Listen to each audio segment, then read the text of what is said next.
Welcome to Life with Shan. I'm Shannon, also known as Shan, and this is my booktube, YouTube, whatever it is. I'm just here to have fun and share things that I love.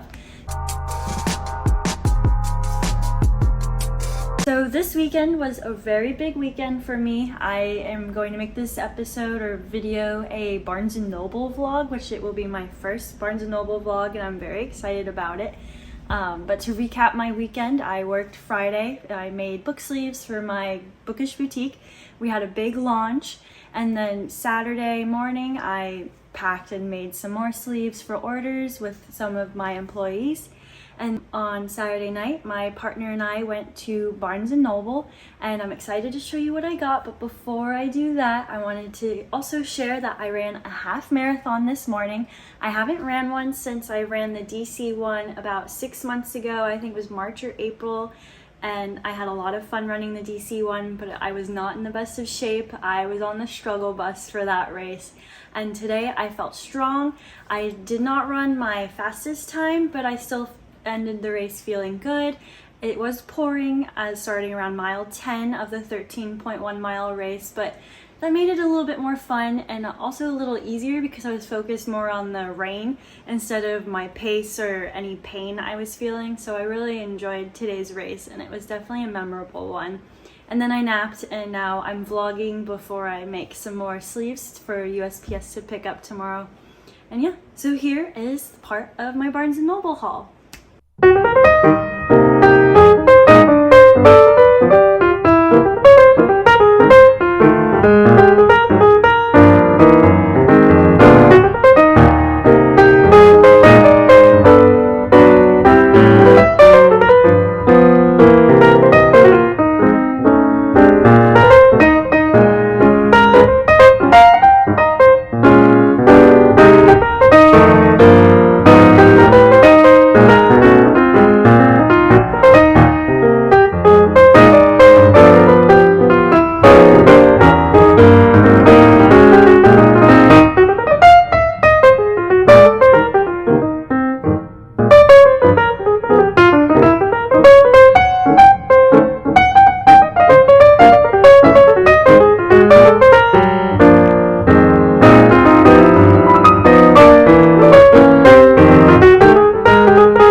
Barnes & Noble twice this week. The first time was to meet with a few employees of mine. We exchanged some of the products so that way they can continue creating the product, and I took the product that they did make and I packed it up and shipped it out for this week. So we held that meeting at Barnes & Noble because it's a bookish boutique. It's fun to meet at Barnes & Noble. And I got one book on that day, and I believe that was Tuesday or Wednesday, but I got the Enigma of Room 622. And it is a little thick, but the cover is so cute. I love the murder mystery vibes. And on the back, it's the same cover, but it's in a snow globe, so it'll be great for the winter. And the Enigma of Room 622 is about a writer named Joel, Switzerland's most prominent novelist. He arrives at the Hotel de Verbier, I cannot pronounce that correctly, a luxury resort nestled in the Swiss Alps, for a restful sojourn. Disheartened over his recent breakup and the death of his longtime publisher, Joel hopes the impromptu getaway will be enough to revive his spirits and jumpstart progress on a new novel. However, his plans quickly go awry. Before long, Joel and fellow guest Scarlett uncover the hotel's long unsolved murder in room 622. The pieces soon fall into place. Years before, Macaire Ebesner is poised to succeed as president of the largest private bank in Switzerland.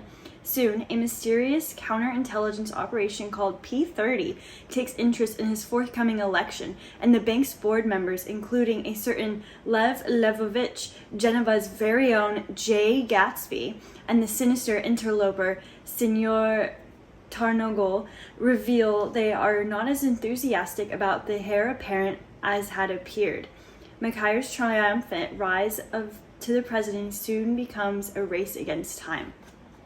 So It was very intriguing. Besides just the cover, the story, I like the idea of a writer and a murder mystery all in one.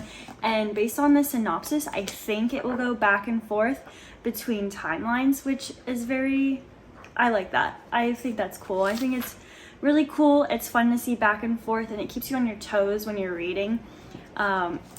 It's also going to be hard to translate or pronounce the names. It looks like, now that I'm looking at it, it was translated from a different language to English, so that makes it different. And I'm excited for this one.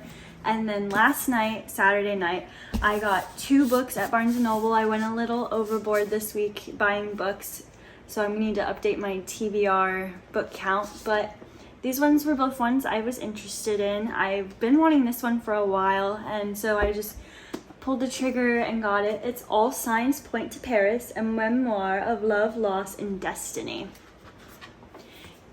It's the cusp of Natasha Sislow's 44th birthday, still reeling from her disastrous divorce, the kind where your husband moves out, you lose your house, your business collapses, and you file for bankruptcy. She's navigating life as a single mom and doing her best to fake it till she makes it in the cutthroat world of LA real estate. In the meantime, her ex-husband is dating a gorgeous Hollywood star, and she's just broken it off for the 100th and final time with her devastatingly handsome but impossibly non-committal French boyfriend. Just when it seems things can't get any worse, her beloved father is given months to live. Soon, when she's gifted a session with LA's most sought-after astrologist, Natasha, despite being a total skeptic, figures she has nothing to lose. The reading is eerily impossibly accurate. As her misgivings give way, Natasha can't help but ask about her ex-boyfriend, the French man she can't seem to get over. To her surprise, the astrologist tells her that he is perfect for her. His birthday and birthplace, November 2nd, 1968, in Paris, France, lines up with her astrological point of destiny. The word husband comes up. Natasha is distraught. Panicked even. Was he really the one? Was this all the big soul love she was destined for? Then she has a lightning bolt of an idea. Her ex wasn't the only man born on November 2nd, 1968 in Paris. Natasha's real soulmate is still out there. She just has to find him.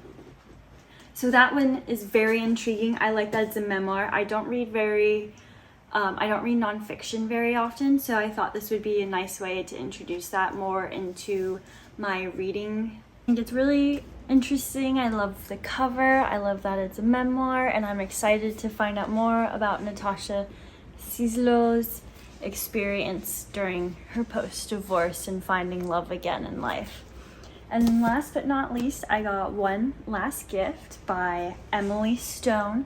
This one intrigued me because it is not your typical holiday romance. It's more of like a P.S. I love you type of read, and I love Christmas reads. I love the comfort of it. I love the comfort of romance, but I do tend to get sick of them. So I picked this one up because it looked like a different type of read. But One Last Gift is about Cassie and Tom lost their parents at a young age and relied on each other as well as a community of friends to cope. They were especially close with Tom's best friend, Sam, who always made sure that Tom and Cassie were surrounded with love. But now, 20 years later, Cassie has lost Tom as well, and in a way, she's also lost Sam. Over the years, they've drifted apart, and these days, the man she always had a crush on is someone she doesn't even recognize. She's never felt more alone. Then Cassie finds an envelope with her name on it, written in Tom's terrible handwriting, and she knows immediately what it is. It's the first clue in the Christmas scavenger hunt that Tom made for her every year. He'd promised her for months that this year's would be the grandest one yet.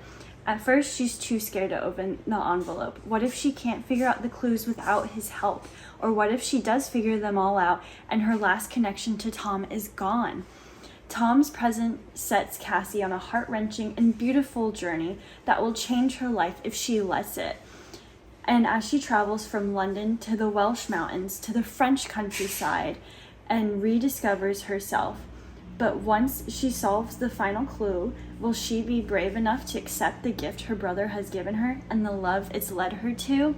So again, a very different holiday read. I'm really excited for this one and the other ones I got, hence why I bought them.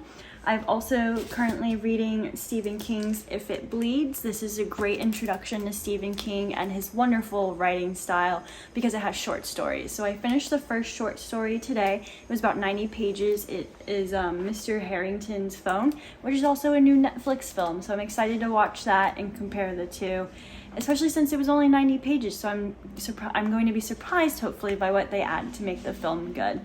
I hope what you're reading is good. I hope your month is going well, and I'm excited to share more specifics about what I've read so far this month in my November wrap-up later this month. Yeah, thanks for joining on my Barnes & Noble vlog.